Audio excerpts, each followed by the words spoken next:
హైదరాబాద్ లో కన్సల్టేషన్ మరియు 3,500 రూపాయల colour Doppler test Avis hospitals లో ఉచితంగా పొందండి. నమస్తే రమగారు. నమస్తే జయ. రమగారు, చందమామ కథ చెప్తారా? చిన్నప్పుడు ఎప్పుడో ఒక కథ చదివాను జయ. నేను చాలా ఏళ్ల క్రితం మా ఇంట్లో పుస్తకం కాదు, నేను ఎవరింటికో వెళ్తే వాళ్ళ ఇంట్లో పరమ పాత పురాతన పుస్తకం చందమామోడు దొరికింది. ఏదో పేరెంటాం, నాకు ఒక 8 ఏళ్ళు 9 ఏళ్ళు ఉంటాయి. 5th క్లాస్ ఖచ్చితంగా కాదు, 3rd or 4th అంతే. అయితే ఆ పుస్తకం అక్కడ ఒక చోట కూర్చొని చదివాను. రమగారు, చిన్నప్పటి నుంచి మీకు ఇంట్రెస్ట్ ఏనండి? 5 ఏళ్ల నుంచి పుస్తకం ఎక్కడ కనిపిస్తే అది ఎక్కడైనా సరే ఎవరిదైనా సరే, ప్లీజ్ 5 నిమిషాలు అది ఏ పుస్తకమైనా చదివేసుకుంటారు. చదివేస్తాను. సహజంగా ఆ వయసులో ఆటలు, అల్లరి చేయటం, పాడు చేయటం అవన్నీ ఉన్నాయి. అందులో మాకు ఎక్కడ తగ్గే పని లేదు. అదే పుస్తకం ఒక కథ మీద ఆసక్తి జయ, మా ఇంట్లో అందరికీ ఉంది. అది ఎట్లా వచ్చిందండి మీకు? ఏమో మరి అడగలేదు నేను ఈ ప్రశ్న. 2 ఏళ్ళు 3 ఏళ్ళు అప్పటి నుంచి కథలు చెప్పేవాళ్ళు జయ. అంటే ఇప్పుడు నేను ఒక పిల్లనే అనుకో, ఒక పిల్ల కథ వేరు. ఒక 6-7 వరుసగా పైనుంచి కింద దాకా ఉన్నారనుకో, పెద్ద పిల్లల్ని అనుసరించుకుని చిన్న పిల్లలు ఉంటారు. జనరల్ గా జరుగుతుంది. నువ్వు మీ అక్కయ్యల వెనకాల నీకు తోకపుచ్చుకుని తిరగటం అంతే. ఈ తోకపుచ్చుకు తిరిగేటప్పుడు ఏమవుతుంది, ఈ పై రకాలన్నిటికీ కథలు చెప్పడానికి కూర్చోబెట్టేవాళ్ళు. మధ్యలో మా పాలేళ్ళు కథలు వినడానికి, మా కజిన్స్, మా పెద్దక్కయ్య చెప్పేది, వసంత చెప్పేది, మా నాన్న చెప్పేవారు, ఎవరో ఒకళ్ళు చెప్పేవాళ్ళు. సినిమాకి వెళ్ళొస్తే మా కజిన్ శ్రీకాంత్, వాడిని తలుచుకున్నప్పుడల్లా అదే గుర్తొస్తుంది. లేడు పాపం ఇప్పుడు, మా రంగపిన్ని గారి శ్రీకాంత్. కానీ వాడు ఏదైనా ఈ సినిమా పౌరాణిక సినిమా చూస్తే నర్సక అదేమిటే నాకు అర్థం కాలేదు అని వచ్చేసేవాడు. మా పెద్దక్కయ్య వాడికి భారతం కథ అంతా వివరంగా చెప్పేది. సినిమా అర్థం కావాలి, సినిమా చూసేసేవాళ్ళం. రామారావు కాంతారావు కనపడతారు, స్టోరీ అర్థం కాదు, వాడికి అర్థమయ్యేది కాదు. మా పెద్దక్కయ్య విని నర్సక్క అనేవాళ్ళు. మాకు పెద్దక్కయ్య కానీ అందరికీ నర్సక్కే. వచ్చి నర్సక్క రావే కథ చెప్పవే నర్సక్క అని కూర్చునేవాడు. వాడితో పాటు విని కొన్ని ఇప్పుడు ఈ పెద్ద పిల్లలందరినీ కూర్చోబెడతారు అన్నాలు పెట్టేటప్పుడు కథలు. సాయంకాలం పెందరాలే పడుకునేవాళ్ళం. కరెంటు తక్కువ, రాత్రిళ్ళు సినిమాల టీవీలో ఏముండేవి. పెద్ద పిల్లలతో పాటు చిన్న పిల్లలు ఆటోమేటిక్గా కథలు వినేవాళ్ళు. నాకు కొంచెం 5వ ఏటకి స్కూల్కి వెళ్ళే నాటికి చదవటం వచ్చు, చదవటం నేర్పించేశారు. స్కూల్కి వెళ్ళే నాటికి స్కూల్కి వెళ్ళి నేర్చుకోవాలా మేము, మాకు ముందే వచ్చు. అదే 5 నిండే నాటికి నేను చకచకా వాక్యాలు చదవటం వచ్చేసింది. తెలుగు వచ్చింది బాగా. మరి మా ఇంట్లో ఉన్నారు చాలా మంది ఇలాంటి వాళ్ళే. సో నాన్నగారి నుంచి వచ్చిందంటారు? అక్కయ్య వాళ్ళ నుంచి, అక్కయ్య నుంచి, నాన్నగారి నుంచి అక్కయ్యలకి వాళ్ళ నుంచి. మా అమ్మ నాన్న ఇద్దరికి పుస్తకాలు పిచ్చుంది. మా అక్కయ్యలందరికీ బుక్ రీడింగ్ హ్యాబిట్ ఉంది. మా ఇంట్లో మా పిల్లలు కూడా ఉంది. అందరూ మీకులాగానే చెప్తారా రమ్మగారు? అంటే బుక్ రీడింగ్ వేరు, చెప్పే విధానం వేరు కదా. స్టోరీ ఇప్పుడు నాకు స్టోరీ తెలుసు, కానీ చెప్పే విధానం వేరు ఉంటుంది. మీకులాగానే చెప్పగలుగుతారు అక్కయ్య వాళ్ళు? మా పెద్దక్కయ్య, వసంత, మా 5వ అక్కయ్య, వీళ్ళిద్దరూ చాలా బాగా చెప్తారు. మా నాన్న కూడా కథ చాలా బాగా చెప్పే పద్ధతి. ఆయన ఎవరైనా వినేసేలాగా చెప్పగలిగే కథ విధానం. అందుకనే అయి ఉంటుంది. అది వచ్చింది నాకు. అది మా నాన్న పోలికలు ఏమి రాలేదని చాలా బెంగగా ఉంటుంది నాకు. ఇంత మంచి క్వాలిటీ ఇది వచ్చింది. నాకు రౌండ్ ఫేస్లు ఇష్టం చేయ. నేను ఎప్పుడు చెప్తా కదా, నిండుగా బుగ్గలు బూరిలో ఉంటే అబ్బాయి భలే బాగున్నారు అనిపిస్తుంది. నాకు సన్న మొహం, నా మొహం నాకు నచ్చదు. అప్పుడు నచ్చేది కాదు, ఇప్పుడు. మా నాన్న పోలికి వచ్చిన మా అక్కయ్యలు చూస్తే నాకు కుళ్ళుగా ఉంటుంది, వీళ్ళ రౌండ్ ఫేస్లు అని. ఏమి రాలేదనుకుంటాను. ఇది వచ్చి ఎంత గుర్తింపు వచ్చే క్వాలిటీ వచ్చింది కదా రమ్మగారు కదా. అవును, అది మాత్రం మా నాన్నదే వచ్చింది. సూపర్. చదవటం కూడా ఈ వాళ్ళ ఇంట్లో చదివిన ఈ కథ నేను చాలా కాలం గుర్తుంది నాకు. కాకపోతే మనం చందమామలు అవి ఎలాగా నెల సంవత్సరము గుర్తుపెట్టుకోవాలి ఎవరైనాను. అప్పుడు లేకపోతే చందమామని ఏ సంవత్సరం ఏ నెలలో ఆ పుస్తకం వచ్చిందో మనకు ఎలా తెలుసు? ఇప్పుడు ఎన్ని రోజుల నుంచి చందమామ కథలు చెప్తున్నాం మనం. ఆ పర్టికులర్ కథ నాకు గుర్తుంది. కోతి ఒకటి ముత్యపు చిప్పలు తెస్తుంది. అది ఎప్పటికి తెలుసా? 55లో కథ. అబ్బాబ్బా, 55లో? నేనే 79లోనో 78లోనో చదివాను. నేను ఇన్ని రోజుల నుంచి కథలు చదువుతూ ఆ కథ కొంతే గుర్తుంది. కోతి ముత్యపు చిప్పలు తేవటమే ఖచ్చితంగా గుర్తుంది, మిగిలినవన్నీ మర్చిపోయాయి. కొన్ని పోతూ ఉంటాయి చూడు, అది ఇప్పుడు మళ్ళీ తగిలింది నాకు అది. ఆ కథ ఒక ఎలా ఉంటుందంటే, బహుశా అదొక సంతోషం కలుగుతుంది అనుకుంటా.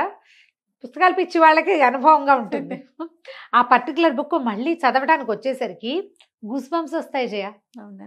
భలే సంతోషం వస్తుంది. మీకు నేను ఎప్పుడు చెప్పను ఒక విషయం చెప్తాను రమ్మగారు.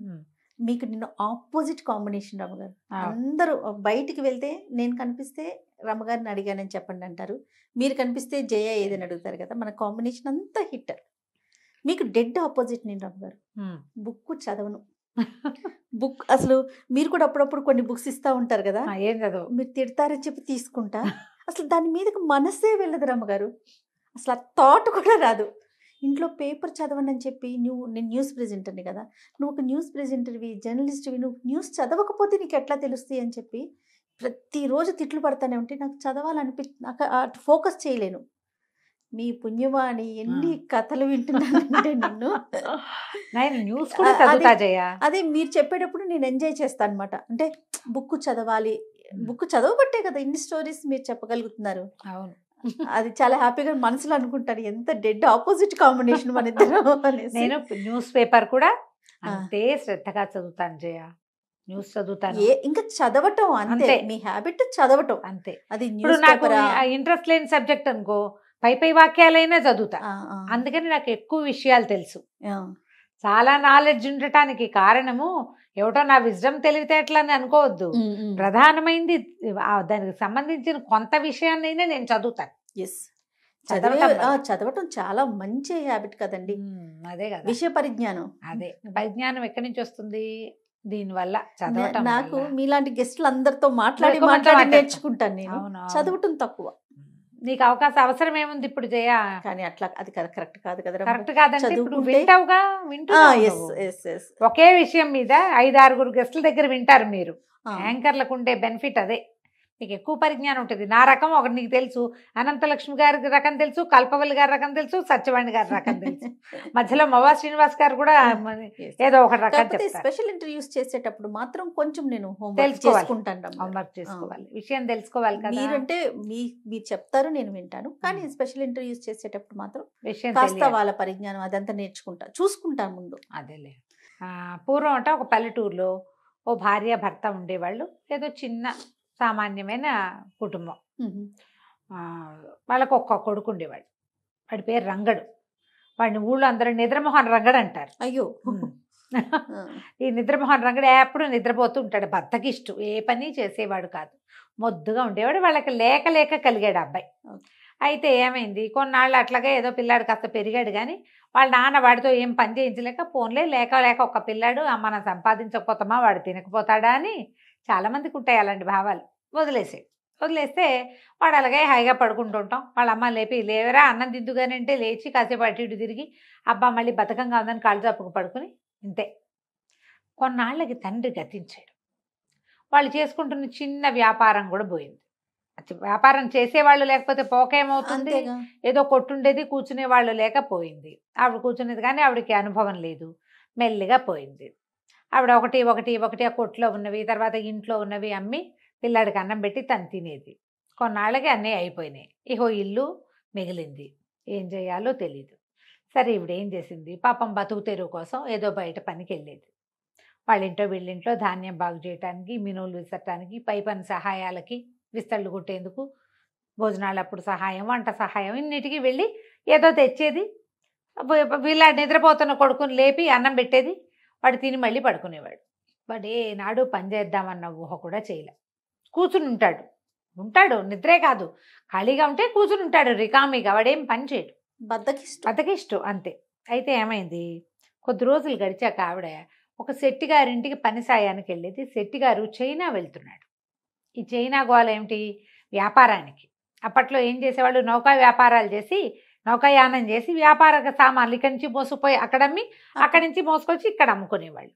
వెళ్తూ ఉంటే ఈవిడ ఏం చేసింది, అప్పుడో పావలా దాచిపెట్టి 5 కాసులు వెండి కాసులు దాచి, ఒరే నాయన శెట్టి గారు వ్యాపారానికి చైనా వెళ్తున్నట్ట, ఏదైనా వస్తువు తెచ్చిపెట్టమనరా, అది పెట్టుకుని ఇక్కడ వ్యాపారం చేసుకుంటూ, కానీ నువ్వు కూర్చుని చేస్తావు, బయటికి వెళ్ళి తిరిగి పని చేయగలిగేవాడివి కాదు, నువ్వు వెళ్ళరా నాయన శెట్టి గారితో మాట్లాడరారా అని ఏటాగోటా కొడుకుని పంపించింది.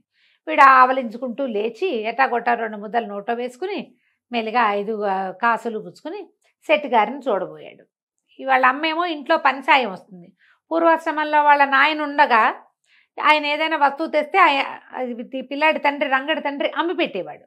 దాంతో శెట్టి గారు ఏమిట్రా రంగా ఇట వచ్చావు రారా అని పిలిచాడు. పిలిస్తే మీరు వ్యాపారానికి చైనా దేశం వెళ్ళిపోతున్నట్టు కదా, ఇగో అండి 5 కాసులు ఉంచండి, నాకు ఏదైనా సరుకు తెచ్చిపెట్టండి అమ్ముకోవటానికి. అప్పటి పద్ధతి ఏంటంటే ఒక వ్యాపారస్తుడు నిజంగా మనుషులు ఎంత సహాయకారులుగా ఉండేవాళ్ళు జయ.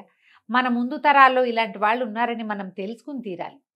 ఒక పెద్ద వ్యాపారస్తుడు పడవేసుకుని వెళ్తూ ఉంటే అంత ప్రయాణం చేయగలిగే సత్తా లేని చిన్న చిన్న వ్యాపారస్తులంతా డబ్బిచ్చి ఓ 1000 రూపాయలు ఓ 500 ఇచ్చి ఓ 25 ఎక్స్ట్రా ఇచ్చి ఏమిటి ప్లేస్ కొనడానికి, పడవలో ప్లేస్ కోసం, ఎక్కువ కాదు ప్రయాణానికి. మనం ప్రయాణం చేసి వెళ్ళాలంటే చాలా అవుతుంది, మన కోసం ఓ చిన్న కార్నర్ ఖాళీగా ఉంచడం పర్వాలేదు, దానికి రెంట్ ఇచ్చి అయ్యా ఏదైనా మంచి సరుకు తెచ్చిపెట్టండి అంటే ఈ వెళ్ళిన వాళ్ళు తమ సరుకుతో పాటు తమలాంటిదే సరుకు కానీ లేదా వాళ్ళు అడిగింది కానీ లేదా ఇంకేదైనా చిన్న రకంది కానీ నాణ్యం చూసి కొనుక్కొచ్చేవాళ్ళు జయ. వ్యాపారస్తులు ఒకళ్ళకొకళ్ళు సహాయం చేసుకునేవాళ్ళు. ఇట్లా జరిగేది. ఇది ఎప్పుడో చీనా దేశానికి పడవ ప్రయాణపు గాథల్లో ఉందండి, ఇటీవల ఎవరు లేరని ఎవరైనా అంటారేమో, అలా అనడానికి కూడా వీల్లేదు. 50 ఏళ్ల క్రితపు కథల్లో కూడా నేను సంఘటనలు మా ఇంట్లో వాళ్ళు చెప్పినవి కూడా నాకు తెలుసు. అట్లా గూడూరు తాతగారు, మా లచ్చు తాత వీళ్ళందరూ కథలు చెప్పేవాళ్ళు కదా. ఆ దాంట్లో వ్యాపారస్తుల ఇళ్లలో ఒకడు నాశనం అయిపోతే మిగిలిన వాళ్ళంతా తలా ఒక 10 రూపాయలు వేసి మళ్ళీ వాడికి పెట్టుబడిస్తారట. ఆంధ్ర వైశ్యులలో ఇలాంటి పద్ధతి ఉన్నది. 50 years బ్యాక్ ఖచ్చితంగా ఉంది జయ. అద్భుతమైన విషయం కదండి. వాళ్ళు వ్యాపారస్తుల్లో ఎవ్వడు ఒకడు కింద ఉండడు. కింద చిన్న వ్యాపారస్తు చిన్నే ఉంటాడు, కానీ వాడికి పెట్టుబడి లేకుండా వాడు అడుగు తినే పరిస్థితి మాత్రం వాళ్ళు రానివ్వరు. ప్రతి వ్యాపారస్తుడికి ఈ పైనున్న డబ్బులు, అప్పులకి ఇచ్చిన డబ్బులు కాకుండా భూగర్భంలో డబ్బులు ఉంచుకునే విధానం కూడా ఆంధ్ర వైశ్యులలో ఉన్నదని కథలుండేవి. మొత్తం కుదేలైపోయినా, సర్వనాశనం దుంపనాశనం అయిపోయినా వాళ్ళ ఇంటి కింద భూమిలో ఖచ్చితంగా డబ్బులు ఉంటాయి. అట్లా దాచేవాళ్ళు. అందుకని మనం వ్యాపారస్తుల కుటుంబాల్లో చెడిపోయిన వాళ్ళని చూడం మనం. ఆ కాలపు కట్టుబడమ్మా అదంతా. అంతే కదండి. అంతే. ఇప్పుడు మనం ఒక గుంపు, ఇందులో పెద్దవాడు ఉంటాడు, చిన్నవాడు ఉంటాడు. చిన్నవాడిది చిన్న బతుకు, బతకడానికి ప్రతివాడికి అవకాశం కావాలనే విధానం ఎంత గొప్పది చూడు. మరి అది చాలా అవసరం కదా. మన వాళ్ళలో ఎవడైనా అక్కడ పైకి వస్తే ఏడిచి, ఎవడా పోతే నచ్చడం పీడపోయింది అనుకోని ఏం విధానం అది. పక్షులు జంతువులు చేయవట్లా, మనుషులు కూడా చేసేవాళ్ళు కాదు. ఇప్పుడు ఎందుకో ఇలాంటి దౌర్భాగ్యపు సమాజం వచ్చింది. దిక్మాల సమాజంలో ఉన్నాం మనం. అవునండి, కలికాలం. కలికాలం అంతే. ఇప్పుడు మనకు ముందు 50 ఏళ్ళు 100 ఏళ్ల క్రితం కలికాలం లేదు, అప్పటికి ఉన్నాం, కానీ దగ్గరికి మరీ దగ్గరికి వెళ్ళిపోయింది. అయితే ఏమైంది, 5 కాసులు 5 కాసులతోటి ఏమొస్తుంది? సరే పాపం వాడిని కాదంటే ఎందుకు, ఏదో వ్యాపారం చేసుకుంటాడని ఆ 5 కాసులు ఆయన జేబులో వేసుకున్నాడు. సరే లేరా నాయన. చైనా ప్రయాణం అయింది. 3 నెలలు గడిచాయి. చైనా ప్రయాణం అంతా అయిపోయి ఆయన బోళ్ళంతా సరుకు కొనుక్కున్నాడు. అన్నీ కొనుక్కున్నాక తిరిగి బయలుదేరారు. బయలుదేరిన తర్వాత దాదాపుగా ఒక 100 మైళ్ళు 150 మైళ్ళు సముద్రయానం చేసేసాక ఆయన గుర్తొచ్చింది.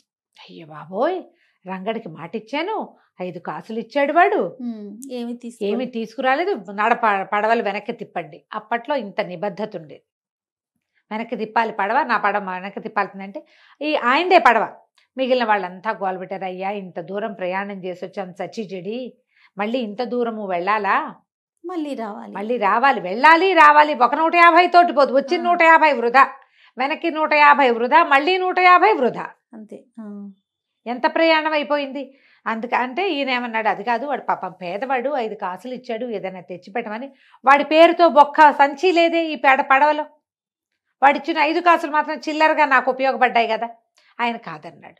మిగిలిన వ్యాపారస్తుల్లో తలా ఒక మాట అన్నారు. వాళ్ళంతా ఏమన్నారు, వద్దండి 5 కాసులతో ఏమొచ్చాయని చెప్పండి వస్తువు, ఓ పని చేద్దాం, మేము ఉన్నాం కదా 15 మంది ఉన్నాం, తలా ఒక 5 బంగారు కాసులు ఇస్తాం పిల్లాడికి, వాడేదో బతుకుతాడు అక్కడే. 15 మంది 15 5 అంటే ఎన్నైనాయి, బోల్డ్ అయిపోయింది కదా. సరే ఈ కాసులు మేము ఇస్తాము, మీరేం ఆలోచించబాకండి, పదండి అంటే ఇక ఆయన అన్యమనస్కంగానే, ఆయనకి ఇష్టం లేదు అట్లా చేయటం, కానీ ఇంకో దారి లేక సరే ప్రయాణాన్ని నడిపించారు. నడిపిస్తే ఏమైంది, కొంచెం ముందుకెళ్ళి ఎక్కడో ఒక చోట లంగరేశారు. లంగరేస్తే వీళ్ళు లంగరేసిన చోటకి వీళ్ళు అమ్మకాల వాళ్ళు తిళ్ళ వాళ్ళు చాలామంది వస్తారు. వీళ్ళు అక్కడి నుంచి తెచ్చుకున్న సరుకు అంతా తినడానికి కాదు, అవన్నీ బేళ్ళు కట్టి పక్కన పెడతారు. ఎక్కడ లంగరేశారో అక్కడే ఆహారాన్ని వస్తువుల్ని కొనుక్కుంటారు, అవసరమైన వాటిని. ఒక కోతుల వాడు 3 కోతులను తీసుకొచ్చారు. కోతులు అడిచి ఏదో సంపాదించుకుంటారు పావలా పరక. ఆ డెక్క మీద కూర్చుని వీళ్ళంతా చూస్తుంటే 3 కోతుల్లో ఒకటి ముసీలి కోతి, అది ఇలా కూర్చున్నట్టే ఉంది, అసలు కదలిక లేదు, నిద్రగా మాగన్నుగా ఉంది. మిగిలిన 2 కోతులు ఎగిరినాయి, దూకినాయి, గెంతినాయి, ఎంత అల్లరి చేసినాయో, ఎంత ఆడినాయో. అందరూ నవ్వుతున్నారు, సరదాగా వాడికి పావలా బేడా ఇస్తున్నారు. ఇస్తుంటే ఈయనకి ఏమనిపించింది, పాపం రంగడికి వీళ్ళంతా తల ఒక 5 కాసులు ఇలాగే ఇస్తారు, నీకోసం కొనుక్కొచ్చాను రాని వీటిలలో ఒక కోతిని ఇస్తే సరిపోదు వాడికి అని అనుకుని, ఎరా అబ్బి ఓ కోతిని అమ్ముతావా అంటే అమ్ముతానన్నాడు. ఎంతకు అమ్ముతావు? 5 కాసులు, 5 కాసులకు అమ్ముతానన్నాడు. సరే, ఆ యంగ్గా ఎగురుతున్న కోతుల్లో ఒకదాన్ని ఇవ్వమంటే వాడు నేను సుతరాము ఇవ్వనన్నాడు. ఈ ముసలి కోతిని ఇస్తాను తీసుకోండి, ఇది నేను 5 కాసులకే కొన్నా, పావలా సంపాదించాల, కొన్న దగ్గర నుంచి ఇది నిద్రమొహందే, నాకు పడదు బాబు, వాటితోటైతే నేను సంపాదించుకుంటా, ఈ కోతిని ఉంచుకుని నాకు ప్రయోజనం లేదు, ఈ జతలో ఒకదాన్ని తీసిస్తే రెండోది దిగులు పడుతుంది, అదో బాధ, మీకు ఉపయోగం ఉండదు, నాకు ఉపయోగం ఉండదు, ఈ పెద్ద కోతిని తీసుకోండి అంటే ఆయనకి బాధగా ఉంది. కానీ పోన్లే, నిద్రమోహన్ రంగడికి నిద్రమోహన్ కోతి అనుకొని ఆ 5 కాసులు వాడి చేతిలో పెట్టి వెండి కాసులు ఆ కోతిని తీసుకొచ్చారు. ఆ కోతి పడవలోకి వచ్చి కూర్చుంది, ఓ మూలకి వచ్చింది జోగుతూ. దాన్ని కట్టేయాల్సిన పని కూడా లేదు, వేళకి ఏదైనా పడేస్తే తింటుంది, ఓ పండో కాయో నోరు గట్టిగా మూసుకుని ఓ మూల కూర్చుంటుంది, కట్టేలా. అదేం మామూలుగా కోతులు పడవలోకి వెళ్తే ఎగిరి దూకి పీకి లాగి గందరగోళం చేసేస్తాయి, పడవ ఇట్లా అన్నప్పుడల్లా దానికి టెన్షన్ వస్తుంది. దీనికి టెన్షన్ లేదు, పాడు లేదు, కూర్చున్నట్టే. ఎక్కడికో పోయింది పడవ. వెళ్ళగా ఏమైంది, ఒక కొత్త దీవిలోకి దిగారు వీళ్ళు, అది ముత్యాల దీవి. ఆ ముత్యాల దీవిలో ఈ ముత్యాలు దొరుకుతాయట, ఆయిస్టర్స్ దొరుకుతాయి. ఈ పడవలో ఉన్న వ్యాపారస్తుల పని వాళ్ళంతా అయ్యగారు ముత్యాలు తెస్తామని దూకుతున్నారు. వీళ్ళందరూ మాట్లాడుతుంటే ఆ నిద్రమోహంగా ఉన్న కోతి కళ్ళు తెరిచి చూసేసరికి దాని చుట్టుపక్కల చూడగానే ఒక ఉత్సాహం వచ్చేసింది, పరిగెత్తుకుంటూ వెళ్ళి సముద్రంలో దూకేసింది. అది ఈ నిర్ఘాంతపాడు వ్యాపారస్ అయ్యో కోతి దిందు పదేగా కూర్చున్నట్టే అది పరిగెత్తేసిందే అనుకున్నాడు. 1/2 గంట తర్వాత ఇట్లా పట్టుకుని 10 ముత్యపు చిప్పలు తీసుకొచ్చేసింది అది పైకి, సముద్రంలో నుంచి తీసుకొచ్చి ఒక చోట పెట్టింది. మళ్ళీ రయ్యమని పరిగెత్తుకుంటూ వెళ్ళి ఇంకో దూకింది, మళ్ళీ తెచ్చింది. ఈ ముత్యపు చిప్పల్ని తెస్తే ఓపెన్ చేసుకుని వ్యాపారస్తులు కొంటారు వాటిని. ఇక కోతి వీళ్ళ అందులో నుంచి వచ్చే లోపల అది ఎన్నిసార్లు దూకిందో, ఎన్నిసార్లు తెచ్చిందో దాని దుప్పదేగా ఇన్ని పట్టుకొచ్చేసింది. ఆశ్చర్యపోయారు, కోసిని అంటున్నప్పుడు. ఇప్పుడు అది ఒకటి పేరు మీద కొనబడింది, అది ఏత్తేస్తే అవన్నీ వాడివి. అంత న్యాయంగా ఉండేవాళ్ళు జయ, అసలు సూపర్ కదండి కథ. అసలు వినటానికి నాకు అప్పుడే ఈ కథ అంత నచ్చటానికి కారణం ఏంటంటే దీంట్లో ఉన్న ఒక అండర్ కరెంట్ ఏంటంటే, కోతి తెచ్చినవి అది పైన తెచ్చిపెట్టింది, దాని యజమాని ఎవడూ లేడు అక్కడ, ఎందుకు అందరూ తీసుకోవాలా, అది కదా పాయింట్. అంతేగా, వాడి కోత అంటే ఇవన్నీ వాడివే. అప్పుడు అందరూ చూస్తే అందరికి తలా ఒక 2, 4, 6 దొరికితే దీనికి 40, 50 దొరికినాయి కోతికి. అది అవన్నీ పెట్టుకుని ఒక చోట కూర్చుంది, మళ్ళీ మాట్లాడకుండా ఏదో పండిస్తే 2, 3 పళ్ళు ఇస్తే తిన్నది, అవిట దగ్గరికి జరిపి కుప్పలాగా జరిపి వాటి పక్కన పడుకుని నిద్రపోయింది. ఈయన సరే కూర్చుని అన్నీ ఒలిచి చూస్తే పెద్ద పెద్ద నాణ్యమైన ముత్యాలు వాటిలలో. ఆయిస్టర్స్లో ఒక్కొక్క దాంట్లో 7, 8, 3, 4 రంగులు ఉంటాయి, బోల్డ్ ముత్యాలు వస్తాయి. ఆ ముత్యం ఎంత ఖరీదైన ముత్యాలు, 3, 4 దొరికిన వాళ్ళకే 100లో వచ్చినాయి. ఈయన దొరికితే ఎన్ని వస్తాయి? ఆ డబ్బులన్నీ ఆ ముత్యాలన్నీ సైజ్ చేసి ముత్యాలకు రేట్లు కట్టించి కొనేవాళ్ళు కూడా ఉన్నారు పడవలో. రేటు కట్టించి అవన్నీ రంగడి పేరుతోటి పక్కకు పెట్టాడు ఆయన. పెట్టాక సరే పడవ కాస్త వెనక్కి ఊళ్ళోకి వెళ్ళిపోయింది. ఊరు వెళ్ళిపోయారు వీళ్ళు, అన్ని సామాన్లు మోసుకొచ్చారు. ఈయన ఆ ముత్యాలన్నీ కొనేసాక ముత్యాల డబ్బంతా పట్టుకుని ఈ కోతిని పట్టుకుని, వ్యాపారస్తులందరూ తలా ఒక 5 రూపాయలు ఇస్తామని ఒప్పుకున్నారు కదా, ఇచ్చారు అందరూ. ముత్యాలు వచ్చినాయి కదా ఊరుకోలా, మాట ఇచ్చారు. అది వ్యాపారాలు మాట మీద నడుస్తాయమ్మా, అంతే కదా. న్యాయం ఎలా నడుస్తుంది, వాడు ఎంతైనా సంపాదించుకొని, మాట అంటే మాటే, అంతే కదా రమ్మగారు కదా. అక్కడి నుంచి డబ్బులన్నీ చేతులు పెట్టాడు. వాళ్ళ అమ్మ రంగడు ఇద్దరు ఆశ్చర్యపోయారు, ఏమిటి ఇంత డబ్బా అని. అప్పుడు ఆయన చెప్పాడు, ఒరే నీలాగా నేను నిద్రమోహందిరా ఇది, కానీ ఆ ముత్యపు దీవికి దగ్గరికి వెళ్ళేసరికి దానికి ఉద్రేకం వచ్చింది. అసలు సంగతి ఏంటంటే అది ఆ ముత్యాల దీవికి సంబంధించింది ఆ కోతి. అక్కడ ఒక బెస్తవాడు దీన్ని చేరదీసి పెంచి దానికి ముత్యపు చిప్పలు ఏరుకు రావడానికి తర్ఫీదిచ్చాడు. క్రమంగా ఎప్పుడో ఆ ముసలివాడు చనిపోయేసరికి ఈ కోతులు ఆడించే వాళ్ళు ఎవరో పట్టుకుని తీసుకుపోయారు.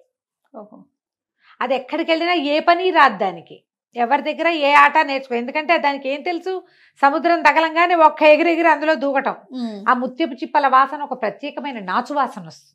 అది ఉన్న చేపల దీవి చెరువులు వాసన రావు కదా, ఆ దీవి వాసనకి అది దాని మత్తంతా పోయింది.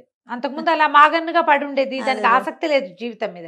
ఎప్పుడైతే తన ఓన్ ప్లేస్కి వచ్చిందో దాని శక్తి అది చూపించేసింది అనమాట. అది ఈ రంగడి పాలపడింది. ఎప్పుడైతే ఈ కోతి తన చేతికి వచ్చిందో అది ఇట్లా మాగన్నుగా ఉండి ఇంత పని చేసిందని తెలిసి ఇంత డబ్బు ఒకేసారి వ్యాపారానికి పెట్టుబడి వచ్చేసరికి రంగడికి ఉత్సాహం వచ్చింది, నిద్రమోహం పోయింది, చక్కగా ఇల్లు కట్టుకున్నాడు ఆ కోతిని పెట్టుకుని. తర్వాత ఎన్నిసార్లు వాడు ఆ ద్వీపం మీదకి వెళ్ళాడు. వెరీ సూపర్ గా ముత్య చిప్పలు బ్రహ్మాండమైన ముత్యాల వ్యాపారస్తుడుగా స్థిరపడిపోయాడు. కథ కంచికి మనం ఇంటికి. అద్భుతమైన కథ అండి, చిన్న కథ కానీ ఎంత కరెంట్ ఉందో చూడు అందులో. అతను లాభపడ్డాడనే విషయం పక్కన పెడితే వ్యాపారస్తులు చూడండి ఎంత యూనియన్ గా ఉండి కరెక్ట్ గా కదా. ఇప్పుడు కూడా అది ఆ యూనిటీ ఉందంటావా జయ సమాజంలో? ఉందని అనుకోవాలి రమ్మగారు, పూర్తిగా పోయిందని అనుకోటానికి లేదేమో. అంటే అప్పుడున్నంత లేకపోయినా ఎంతో కొంత అయితే ఉందేమో అనిపిస్తూ ఉంటుంది. మరి చూడాలి, ఇంకా ఉండాలని కోరుకుందాం మనం, అంతే కదా. నమస్తే రమ్మ. నమస్తే జయ.